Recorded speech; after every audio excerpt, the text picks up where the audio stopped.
La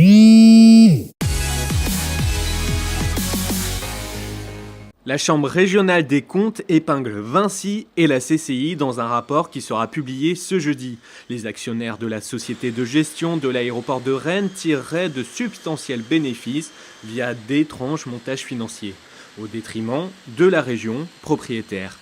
En 2017, les deux actionnaires se sont notamment partagés 800 000 € de dividendes, soit un taux de rendement annuel moyen de 90%. Concernant l'aéroport de Quimper, les magistrats s'interrogent sur sa viabilité à long terme.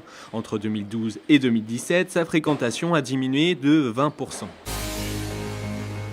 Député marcheur du Morbihan, Paul Molac a rejoint ce mercredi un nouveau groupe parlementaire. Ce groupe, Liberté et Territoire, est formé de 15 autres élus, ex-PS, ex-marcheurs et ex-UDI. Dans un communiqué, Paul Molac affirme que ce nouveau groupe lui permettra de s'exprimer avec plus de moyens et de liberté de parole. Qui n'a jamais rêvé de se prendre pour James Bond? Cette maison flottante, inspirée de la capsule du célèbre agent, a été assemblée à Trébordin, dans les Côtes-d'Armor. Pour devenir James Bond, il faudra débourser 420 000 €. Destinées aux hôteliers, ces maisons seront à partir de l'année prochaine construites à Lannion, où Antenea vient de trouver un terrain.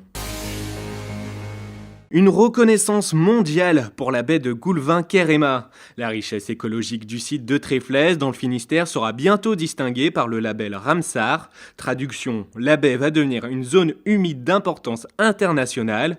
En Bretagne, on en recense actuellement seulement deux, le golfe du Morbihan et la baie du Mont-Saint-Michel.